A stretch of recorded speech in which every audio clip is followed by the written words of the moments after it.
Hello, RWorld, and welcome back to another episode of RWorldTalk. This morning we have with us the man, the myth, the legend, Mr. Ben Schachter. Welcome. Good morning. How are you, sir? Wonderful, Chris. Thanks so much for having me. I'm totally thrilled to be here with you. We're excited to have you. We're going to get a lot of information out of you today. So let's kick it off. Why don't you tell us a little bit about yourself? I've been in the real estate business for close to 30 years. It's all I know. I wish I could say I was raised in the real estate business, but I wasn't. I was actually forced into it at a young age. Had to make some extra money in high school, so decided to start moonlighting after school every day on the phone, telemarketing for a real estate agent, so I'd make a few dollars. Okay. Because I needed spending money. It wasn't a family business, but the only person who would hire me at 15 was, of course, a real estate agent. They had someone interrupting people's dinner hour, soliciting them for listings. Oh, I bet you they loved getting those phone calls from you. Back then in the early 90s, it was different. You know, people didn't have all the automated abilities to block calls. They actually answered their phone. Right. Had a lot of conversations back in the early 90s. Was this, well, we had caller ID back then, but I think you had to dial star 69 or something to like get back. And people were much more friendly. Yeah, They were that's used true. to the telephone solicitations, but different from today. Anyway, I did that for a couple of years in high school, went to the University of Florida following graduation from high school in Boca. Okay. Never filled out my housing paperwork, ended up going to an apartment location service to find out an off-campus place to live, and there was a sign that said help wanted. So at 17, I got my second job in real estate. This one was actually on the books, unlike high school. Yeah. And they had taxes taken out. I said, this is the last time I want to be a W-2. This is not for me whatsoever. 4 years working at that real estate office doing clerical admin work, worked my way up to manager. And then at graduation, gave my parents a shock when I told them I wasn't going to use my political science degree and go to law school. I was going to use my real estate knowledge from working in an office for 4 years. I was going to get my real estate license. Okay. Mom and Dad not thrilled. No, they were not proud at that moment? They were not thrilled. They said, you have a BS in BS. It's political science. You're supposed to go to law school. Yeah. And I said, nope, I'm going to go to real estate. So I got my license at 21 and have never looked back. So in some way, shape, or form, it's been 30 years.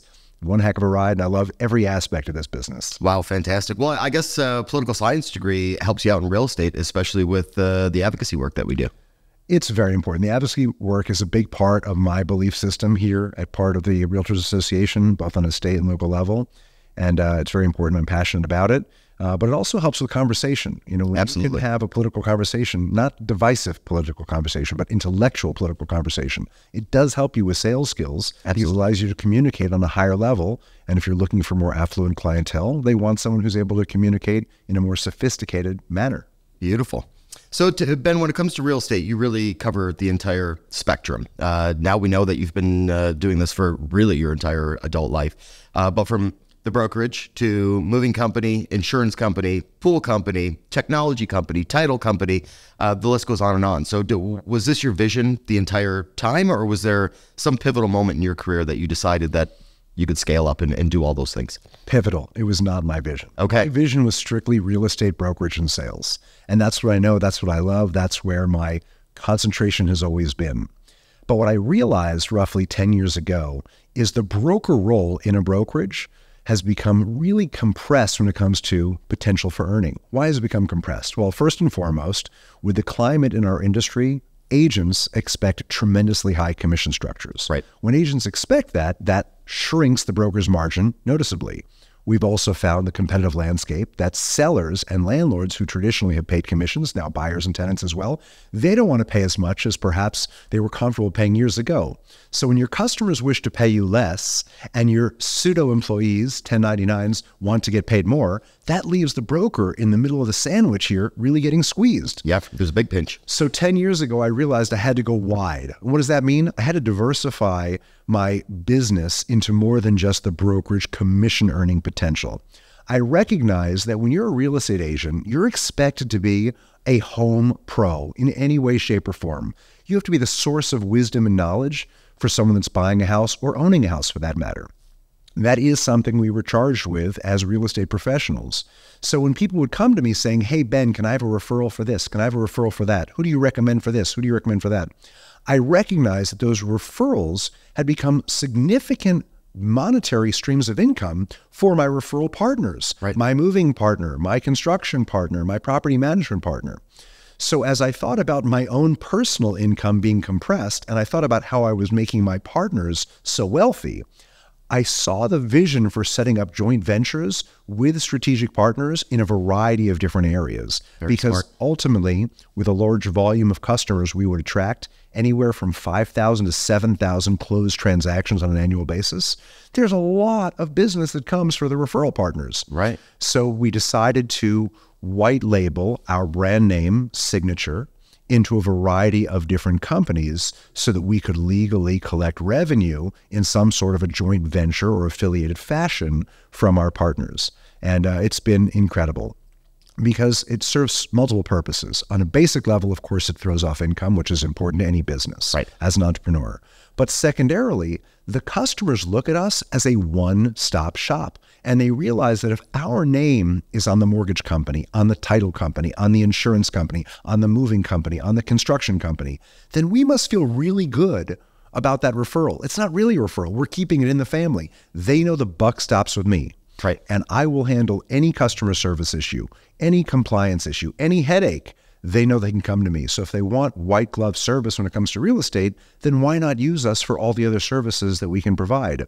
And with those other channels of revenue, it's helped the business to flourish because I've been able to reinvest much more capital into the services that our agents yearn for, whether it be technology, whether it be training, whether it be marketing. So it really has worked cyclically. Right. But to answer your question, it was a pivot because I was being squeezed and I had to find a way to release the pressure a little bit by generating other sources of income. Yeah, and cast a much wider net. My goodness. Okay, so you're not just a handsome face. You're a pretty smart guy. You figured it out. I take the intelligence and I really extrapolate a lot of that from my coworkers. I realized a long time ago, you're only as good as your weakest link. I know that sounds cliche, but I surround myself with really, really intelligent brokers, assistant managers, transaction coordinators, attorneys, accountants. I'm one man. I can only do so much. Right. But I've assembled a team of lieutenants that are fantastic, and I rely upon them heavily so that I can make time for having incredible experiences like this with you as opposed to the day-to-day minutia of just being a broker. Awesome. That's incredible. So you're not just a man who adds value to new companies. You also try to better the profession in many, many ways. One way is implementation.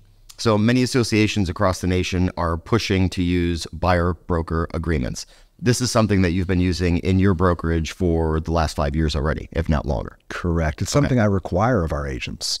Why don't you tell us about the why and why you think that's so essential? The why is a couple of reasons. Why number one, I feel personally it's somewhat discriminatory to require an owner who either renting or selling their property to sign a contract because you want to have contractual relationship, but not have that same contractual relationship with a customer. If I can handshake with a buyer or tenant and trust the relationship, why shouldn't I be handshaking with a landlord or a seller? It's no different. Right. So I want to level the playing field and treat everybody the same because I believe in integrity, I believe in honesty, and I believe in fairness. So if I'm going to have my sellers and my landlords sign a listing contract, I'm going to have my buyers and my tenants sign a buyer-tenant brokerage agreement. That's number one. Number two, the reason a lot of veteran agents tell new agents to be successful in this industry, you have to work with sellers. You have to be a listing agent. And I don't dispute that. But what's the core reason? Because you have a contract with the seller and the contract spells out the relationship. You do your job, you're going to be paid. Exactly.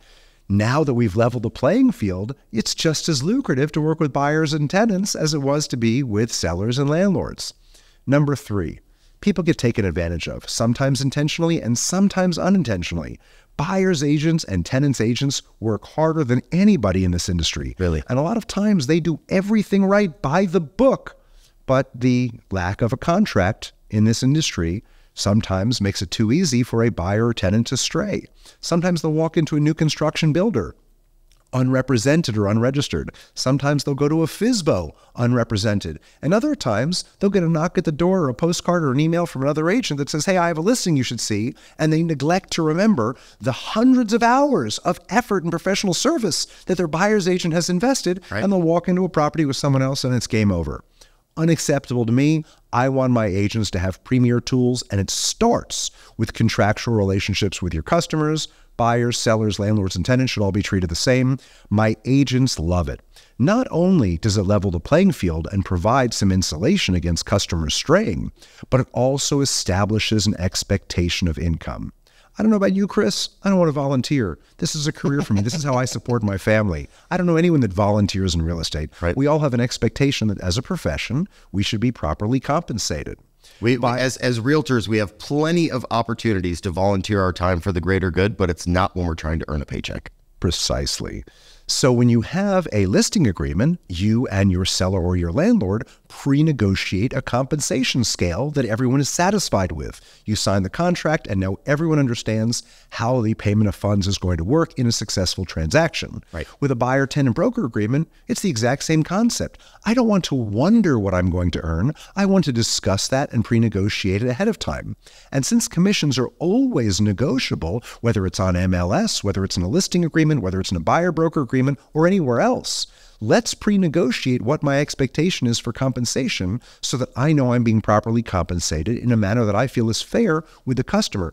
And no two customers are alike. How much time, how much energy, how much driving, what's the geographical footprint, how much preemptive credit repair, how much effort to help you get a mortgage do I need to help facilitate to earn my paycheck? Right. So by discussing all that up front, being completely transparent, it completely changes the game. Now, to a lot of people, both nationally here in Florida, the concept of buyer-tenant broker agreements is shockingly foreign. Some have the misconception that it's illegal. Some think it's unethical. And I always ask somebody, why would it be unethical, certainly not illegal, to discuss upfront the expectations of a relationship, codify them on paper, agree on a compensation structure, and sign it? Absolutely. That is exactly what we do with listings and sellers, and we have since the dawn of time in real estate. Why not do it with buyers and tenants? The light bulb goes off and they say, Ben, this just makes sense. The agents like it, and the customers are the biggest beneficiaries because they know what to expect from their buyer's agent, from their tenant's agent. They know the time commitment, the effort put forth. They know the services that are being rendered, and they're never surprised with the fees at the end of the transaction. It is a win-win for everybody. And you know who likes it the most? The judicial system. They like them, right? Judges and juries They love everything on paper. They don't like stories. They don't like text messages. They don't like woulda, shoulda, couldas. They like what was agreed to on paper. They love it. So it is, in my opinion, the right way to do business. And that's why I preach it, not only amongst my own company, where it's an actual requirement for my own agents, but I encourage it on a state level, and I'm involved in many different channels on the state level to push this forward because I think it's important for our industry. I agree. I got my start in real estate up in Toronto, Canada, and we used buyer brokerage agreements all the time. We operated as single agents, not transaction brokers, but at the onset of the relationship with the consumer, we would sit down and say, these are the duties that I owe you. This is exactly what I'm going to do in order to find you the property that is best for you with the best possible terms. And this is what I expect in return. This is the amount of money that I'm making. Do you agree? Would you like to start this relationship? And we move forward.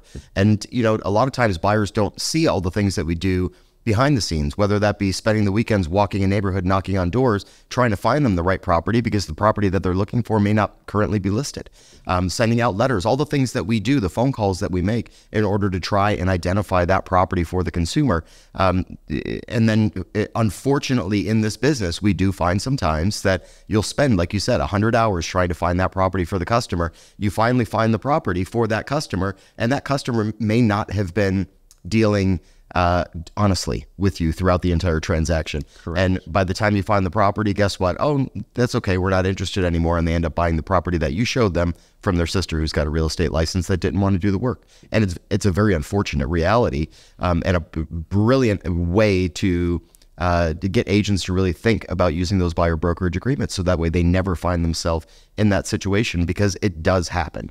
And if you've been in this business for any length of time, I'm sure that it's happened to you. You may not have known it, but I guarantee it's happened to you. Absolutely. You know, we're both working on behalf of the Realtor Association, and that's who's hosting us today. It also is cumbersome on the entire grievance process at the Realtor Association because the number one cause for grievance is a disagreement over money. Right. But if we spell out those relationships, it also takes some of the pressure off the judicial system built into the Board of Realtors, the grievance system. There's all different types of issues that get reduced, and it's very, very successful, and we're proud of it. It's also important to be innovative, right? Documents cannot be static. not only can they be negotiated, but they have to evolve over time. Absolutely. Whether it's a purchase contract, listing agreement, lease by a broker, or any other. So it's important to be in tune with changes within the industry, changes within legislature, changes in the market conditions, and then utilize your legal resources to make the necessary changes to keep your library of documents as current as possible. Yep, absolutely. Fantastic. So you do a lot of business in the city of Boca. Can you share any updates about what is happening about Boca? I know you're Mr. Boca. Anything that our members should know about? What's new? What's coming up? There's all kinds of things happening in Boca. Boca is a premier market. It is a tier 1 market. Everyone in the Northeast knows the name Boca Raton. Of course, they know Miami, they know Palm Beach, but Boca Raton is right up there. And Boca Raton has become an incredible family community over the past 15 to 20 years. It used to be known as Heaven's Waiting Room. My grandparents lived in Boca. Now it's all families. There's still plenty of retirees. But the schools are booming, both public and private. The roadway infrastructure is constantly expanding. And probably the most exciting thing happening to Boca, both on a residential and commercial side right now, is while we've seen an explosive raging growth in the downtown sector, a lot thanks to Mayor Scott Singer, who's a dear friend. But I will tell you that up and down the Lyons Road Western Corridor, GL Homes in particular and some other builders have really dominated the development process up and down that Lyons Road corridor. Yeah, there's a lot going on there. Most recently, right next to Olympic Heights Community High School, which is on the west side of Lyons, south of Yamato, north of Glades, GL purchased hundreds of acres that were agriculture, and they're now building the 3rd edition of their Lotus product, which is their family product. Is that one Lotus Edge? Lotus Edge. Okay. That's correct. That goes on sale in the next couple weeks here. They're going to start taking reservations. So that's a big boom from a residential standpoint, in addition to the ongoing growth and the rapid growth of the downtown with the mixed-use multi-purpose buildings, usually stacked residential on top of commercial. From a commercial standpoint, what's very exciting is some of the redevelopment happening near Town Center Mall. A lot of people know that Town Center Mall is a destination mall. In fact, some don't realize the most expensive property value for tax assessment purposes in the entire county, Town Center Mall.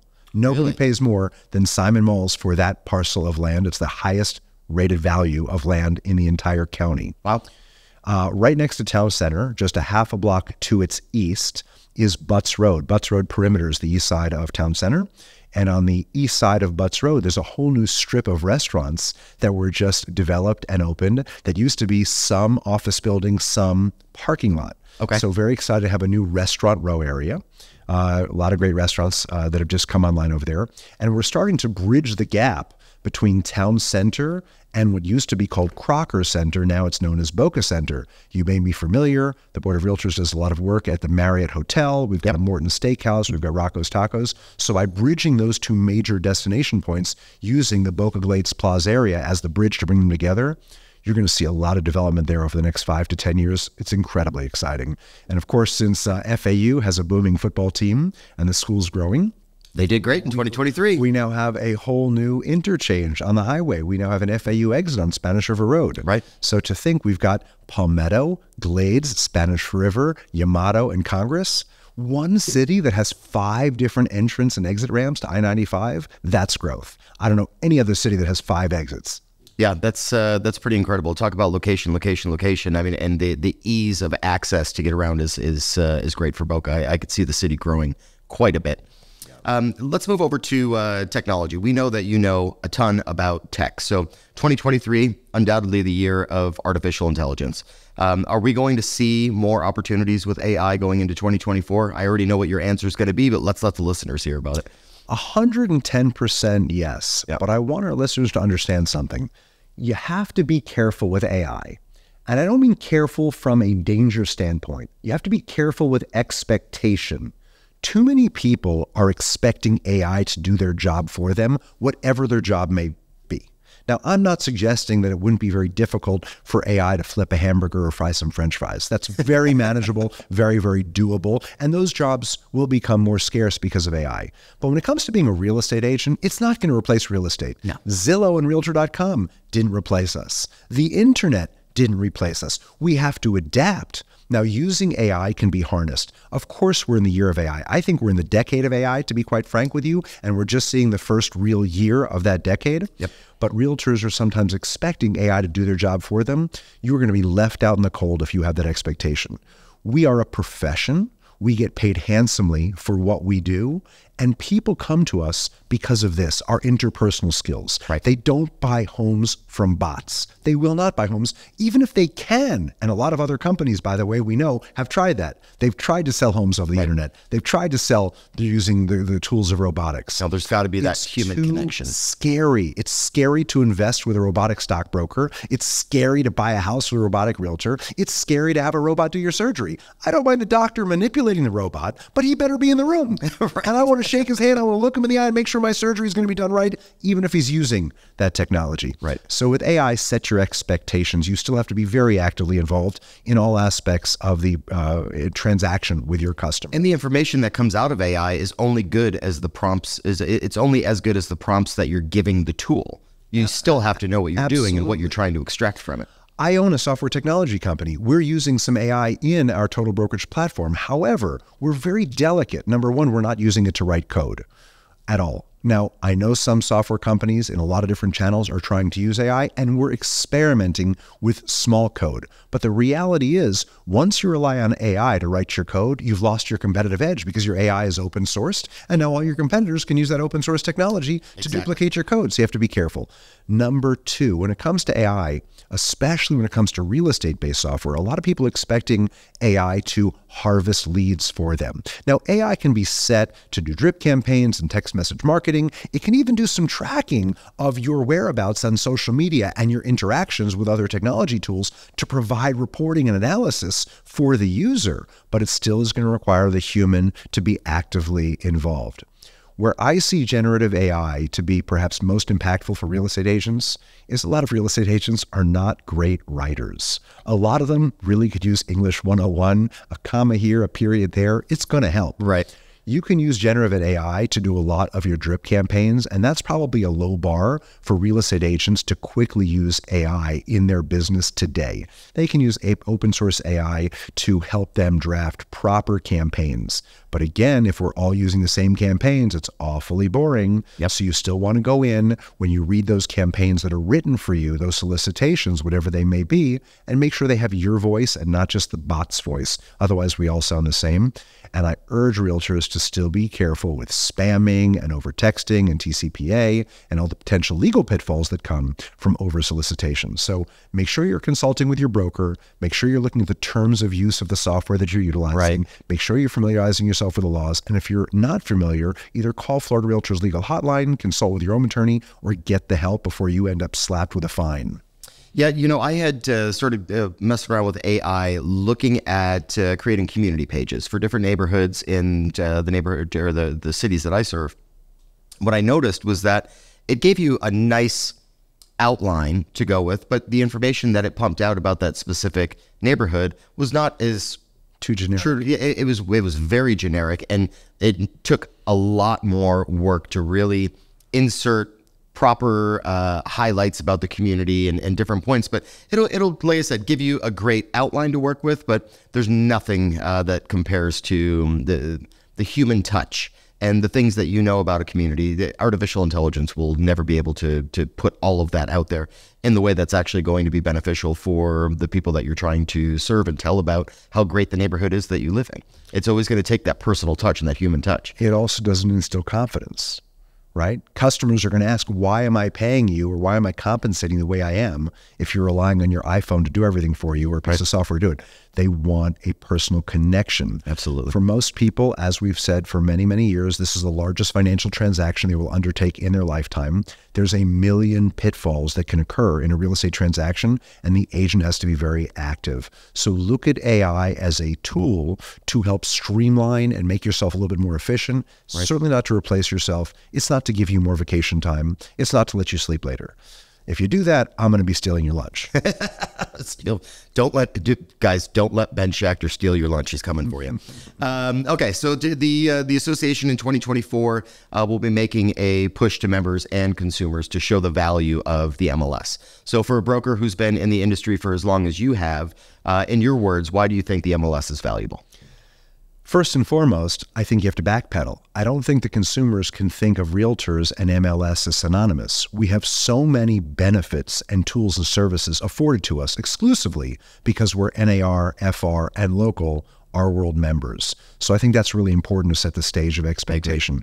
As far as the MLS goes, it is another tool like AI, but it is a tool that does separate us. We have vastly more data and historical data over the past 50 years that we can ascertain and pull from the MLS to provide more insightful vision of what's to come in the future for our customers. Neighborhood trends. Of course. What you pull off of Zillow, Realtor.com, and other portals is not going to be enriched data to the level of the MLS is. Not only is it not going to be as enriched, it's not going to be as current. The real estate community, specifically members of NAR, FR, and RWorld, we share information within our MLS to educate one another at a vastly different level, much higher PhD level than what you're seeing on public-facing portals, which is like freshman year. So I would encourage the consumers to wrap their mind around an in-depth conversation with their realtor to understand what separates the realtor and the benefits of the MLS. I encourage everyone to join the local association. You have ethical standards that don't otherwise exist. You have cooperation standards that don't otherwise exist. You have integrity standards that don't otherwise exist. And the ability that we have to attract national top-tier educators to our local association and teach us the latest and greatest tools, techniques, services, and research to provide best-in-class results for our consumers, that is a game changer. This association, where I've been active for the past 15 years, a member for 25 years, has evolved into a behemoth of wisdom, knowledge, and leadership. It's incredible. It's also not to be overlooked the importance of our advocacy work. I'm a proud Golden R President Circle member and have been for many, many years, because I know that having the right politicians in office at the right time to further the American dream, to further the rights and privileges of homeownership in Florida is more important now than ever. Let's be honest. Inflation has rocked our economy. It's hard to buy a house today for anybody, the modest, the intermediate, and the super wealthy. So we have to have the right politicians in place to help us keep tabs on our industry, on environmental issues, on taxation issues, to ensure that we're moving the real estate industry forward. We are very fortunate here at this local association because of the MLS, because it's kept so current, it's kept so accurate. The MLS police, as I call them, at the local association, monitor all the data coming in. You know what they say, junk in, junk out. We have first-class data going in, so we have first-class data coming out. I don't love to give out fines, but we will give you one to make sure that our data stays as perfect as it is. And it should be, and that's why I subscribe not only as a member, but preaching to my hundreds of realtors locally and thousands statewide. They have to be active in this association and participate. I love the way that you articulated that point. So in the past, a few guests on RWorldTalk had mentioned that educating agents was imperative for the professionalism of the realtor brand. How do you coach your agents, and how vital is accountability to you? And I know that accountability, my goodness, is like synonymous with Ben Schachter. It certainly is. I don't take any nonsense. A lot of people get into real estate because they like the flexibility of being in real estate. There is no flexibility when you're brand new in a profession. There's not a whole heck of a lot of flexibility even when you're a veteran because you have more business to manage. But you need to take flexibility out of your vocabulary if success is important to you. If success is not a big deal, then you can be as flexible as you want. Driving success in this business, flexibility is off the table. So education. I provide 1,840 hours of live, fresh content for my agents. Today, in fact, I have 6 hours of class that I am teaching today following this podcast. We have a whole room of trainers in our brokerage. Very, very important, because quite frankly, I think FREC and DBPR have drastically dropped the ball on their expectations of the knowledge you need with a 63-hour class. And I can say that honestly as a state licensed FREC instructor. The expectations, the bar is too low. So we understand what it takes to get into this business. The barrier to entry is far too easy. It's grueling and intense training to be brought to the level where you can actually list and sell a house effectively for your customer, your consumer. So I think that's important. You have to be multi-channel today. Not only do you have to have live face-to-face in-person training, but you have to deliver online. You have no choice. People are always on the go. People are in all different places at all times. And you have to have on-demand training. The same way this podcast will eventually be on demand, your training has to be on demand. So you have to be multifaceted, and you have to make sure from an accountability standpoint, you're tracking metrics. Everything has to go into a report. Everything has to be funneled and drilled down, starting with your CRM, starting with your calls, starting with your conversion rate, starting with your lead sources, and then measuring how things flow through that funnel and what type of results they yield. And if you're not getting the results, then start at the top of the funnel and fix where it's broken, because it's broken up here. That's where you're getting poor results down here. I coach my agents every Wednesday. Come hell or high water, 52 weeks per year, rain, sun, sleet, snow, hurricanes, holidays. Every Wednesday, 8:30 in the morning, they're going to have a serious conversation with me, and they're going to get grilled for an hour. If they can't take the heat, you know where they need to leave the kitchen right now. I want to know what you're doing, what you're up to. They have all different types of performance metrics that I require. And at first, they're put off because they're expecting a flexible career. But within a month, they go, oh my gosh, this is what I need. This is the kick in the rear end in my hind quarters that I was lacking before, that I needed to achieve and get to the next rung and build my business. I tell people all the time, your prior job, your prior career before real estate, when you were a W-2 doing whatever you were doing, that was easy. You knew that every other Friday you got a direct deposit by ACH to your account, and your boss gave you a list of 20 things to do every day. And even if you half-butted it throughout the week, as long as you check those 20 things off, you got paid. Real estate, with all that flexibility and a lack of pressure, it's too easy to go down the drain. So I am the opposite of what most brokers are. I have my foot not just on their head, but on their throat, pushing them. I don't like failure. Second place to me is still a losing position. I don't tolerate it. If you want to be successful, follow a role model, follow a coach, follow a mentor, be led by someone who's inspirational, be led by someone who doesn't take excuses or tolerate them. I don't. And to me, that's where it starts. Education in the classroom and ongoing accountable training and coaching that is tracked, and the accountability standards do have consequences, right? Yeah, I agree with you that the barrier to entry is too low, especially in the state of Florida. 1 week worth of class and a little bit of continuing education, and you end up having a real estate license. And you talk about that flexibility, and a lot of people, the failure rate in real estate is extraordinarily high, because people do think that they're going to be able to get their real estate license, they're going to go out on the evenings and weekends and show a couple properties, and this is going to be their new business. And it's absolutely not like that. We wake up unemployed every single morning, and the things that we do throughout that day and throughout that weekend are what are going to make us or break us. You're either going to be successful in this business because you take it seriously and you treat it as a business, and you hold yourself accountable, or have somebody like you who's going to hold you accountable. Otherwise, you're just going to end up failing and thinking that it was too hard. But this business is not too hard as long as you wake up every morning ready to work.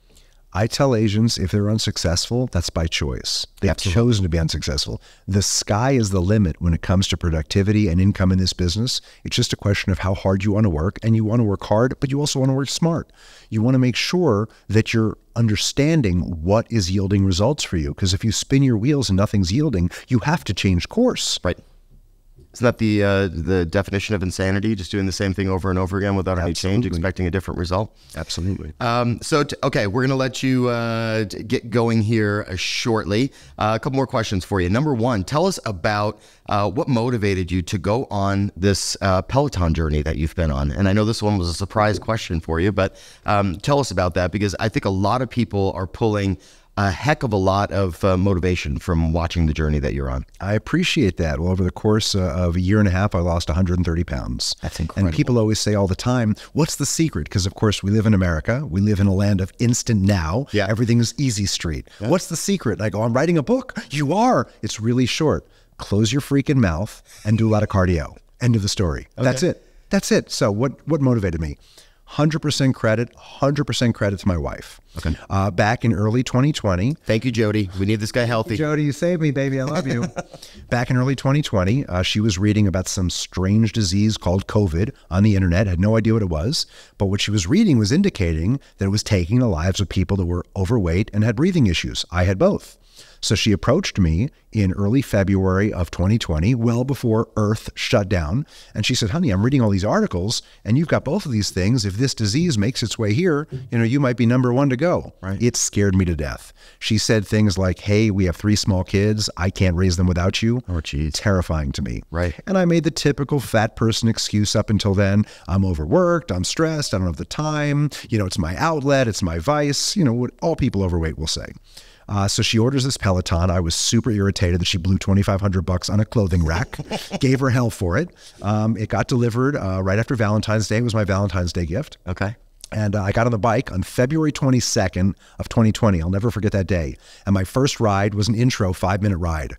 I was gasping for air. You would have thought I just ran Mount Kilimanjaro back and forth twice. Over 5 minutes. 5 minutes. Wow. Couldn't breathe, gasping for air. I said, oh my gosh, I'm 39 years old. What did I do to myself? This is a catastrophe. So I tried a 5-minute ride the next day, and the next day I did that for about a month. Then I upped it to 10-minute rides, then 30 and 60, 90, and then the rest is history. I realized about 3 months in, I hadn't missed a single day, and I was getting stronger and faster, and I was breathing better, and the weight was pouring off. Because when you're severely obese like I was, weight comes off quick. I was losing 15, 20 pounds in a month. Wow. Because Jody also adapted her entire menu at home. Okay. And she's an incredible cook, probably part of my problem because we were eating the wrong foods. She got me to eat the right foods, and I enjoy them.